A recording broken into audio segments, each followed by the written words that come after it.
láti lè ṣe rédíò mọ̀lẹ́bí family radio 88.5 FM tó kalẹ̀ sí ìlú Abẹ́òkúta akọ́tún ètò ọba ọlọ́rẹ̀ ní ìmọ̀dé sí etí ìgbọ̀yìn eléyìí tí Alhaji Akeem Olatunji tí wọ́n jẹ́ Arowo Adinni ilẹ̀ Kẹsàn tí wọ́n ṣe onígbọ̀wọ́ ẹ̀ ní ìrántí bàbá wọn àti àwọn ìyá wọn méjèèjì bismillah. A'udhu billahi minash shaitanir rajim bismillahir rahmanir rahim assalamu alaikum wa rahmatullahi ta'ala wa barakatuh. Mo kí gbogbo wa tí à ń gbọ́ mi àti ibikíbi tí kálukú wa wà pé ìkẹ́ Ọlọ́run àti ọlá rẹ̀ kó máa bá wa. Ìmọ̀ọ́mọ́ yín náà ni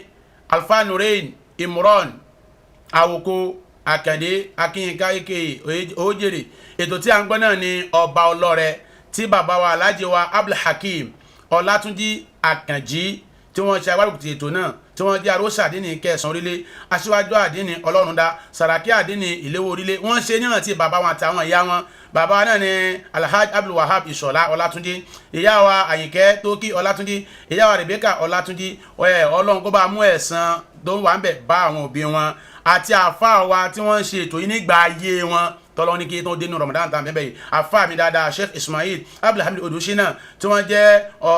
ọ̀tún imam ní Kẹsàn orílẹ̀ tí wọ́n jẹ́ imam ratibi ní mọ́sáàsì àdó àmìgbà Ọlọ́rundá tí wọ́n jẹ́ ọ̀tún ọmọ ké fún gbogbo òkè ògùn lápapọ̀ nígbà ayé wọn Ọlọ́run bá ń kẹ́ wọn ò bá ń kẹ́ wọn bá ń kẹ́ wọn bá ń kẹ́ wọn bàbá mi náà tí wọ́n ti lọ àti Imran Awoko Akande Ọlọ́run bá ń kẹ́ wọn gbogbo kárí gbogbo àwọn gbogbo títí ẹ̀ náà bismillah kúlú wàlà.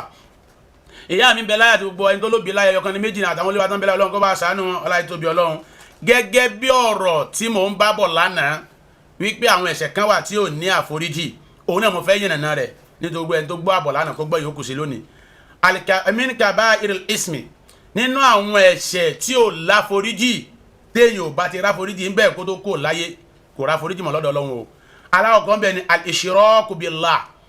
nínú àwọn ẹ̀ṣẹ̀ tí ò láforíjì òun ni kéèyàn wá orogún pẹ̀lú Ọlọ́run lẹ́yìn tẹ́tí gbà pọ́lọ́ náà Ọlọ́run kéèyàn tún máa wá lọ forí kanlẹ̀ fún nǹkan míì téèyàn bá bẹ́ẹ̀ kú kò ní àforíjì lọ́dọ̀ Ọlọ́run. ẹlẹ́ẹ̀kejì ń bẹ òun náà ni kéèyàn ó dẹ́ òṣùṣùn kó di ẹ̀ mọ̀ọ́mọ̀ lọ pa mùmíní tí ń kírun ẹni tó kírun lọ́wọ́ ó dẹ̀ mọ́mọ́ lọ́pàá gbà láì tó bóyá ó ní nǹkan kan láì ṣe pé ẹni ẹ jẹ̀bi ikú ó dẹ̀ òṣùṣùn ó dẹ̀ pa wọ́n ní kí ló dé olóòpá ọ̀pá náà ni kò sí tó tẹ̀yìn ẹ̀bọ àwọn tí ó tẹ̀yìn ẹ̀bọ iná jahannama ni lọ́lọ́ba sọ pé ẹni tó bá pa mùmíní muta'ammidan tó mọ̀ọ́mọ̀ pa fajazahu jahannam iná jahannama lẹ̀san rẹ̀ khalidan fiha for life ní fún wàgàdìbà lọ́wọ́ alẹ́ Ọlọ́run ti bínú sí wàhálà àná Ọlọ́run ti ṣẹ́bi lé so ẹni bá wọn pa mùmíní wàláyé iná jahannama lẹ̀san rẹ̀. ẹlẹ́ẹ̀kẹta nínú ẹ̀ṣẹ̀ tí ò láforíjì òun náà ni ọmọ àṣẹyáṣẹ bàbá tí ò wá rí àforíjì táwọn òbí ẹ̀ fi lọ ọmọ náà ní ràánú Ọlọ́run láyàtàlì kìyàmà kódà kí wọ́n fojoojúmọ́ ayé kí wọ́n máa fi tọrọ àforíjì fún kò lè rí ó wá ṣe lójú ayé ànábì pé ọmọ kan pọ̀ kákú ànábì wa ni ẹ máa lọ ibólóhùn la ilaha illallah ò ṣe bóyá ó lè wí bóyá ó lè wí torí bá bá fẹ́ kúnú Islam ẹ̀kọ́ tí Islam kọ́ wa ni pé ẹ máa kalimatul musharrafa la ilaha illallah ẹ máa lọ wí wọ́n wá ń wí fọ́mọ yẹn títí kò rí wí ànábì wa ni tí ò fi mú wí yẹn tí ò fi jẹ́ kó rí wí yẹn ó ní kankan tí ń ṣẹlẹ̀ wọ́n ní bàbá ẹ̀kọ́ wọ́n ní bàbá ẹ̀ tí kò yẹ kọ́ ní yẹn bẹ̀rẹ̀ wọ́n ní ẹ̀ lọ́pẹ̀ yẹ wa ọmọ yìí ti ṣẹ̀yìn lẹ́sẹ̀ kan tí ẹ̀ bá dẹ̀ foríjì tó wá fi kú náà ni yóò wọ̀ yẹ́ ẹ̀ ní kò ṣe ohun àlámi ọ̀dà bó bá jẹ́ bẹ́ẹ̀ ẹ lọ kógi síná ó yẹ dáná sí ẹ ju ọmọ ẹ̀ sínú náà kọ́mọ yẹn ó wọná látọjú ayé ìyá rẹ̀ kó tó wọná tàlí kìyàmọ̀ àbíamọ àwọn onífojú sunkún ọmọ ìyá gbọ́ báyìí onílò jíṣẹ́ Ọlọ́run lóòótọ́ ló ṣẹ̀mí ànábì náà ò ń sọ̀dájú o kò ní láníyàn pé kí wọ́n fi náà jo bọ̀ kí ìyá rẹ̀ ànábì mọ̀ ìgbé àbíamọ ò ní fẹ́ kọ́ mọ òun rí bànújẹ́ bọ̀ ó kàn fẹ́ fi ṣe ẹ̀kọ́ fún gbogbo ayé ni nígbà tí anáà rí pé wọ́n dá iná tó fẹ́ sọ ọmọ ẹ̀ sínú náà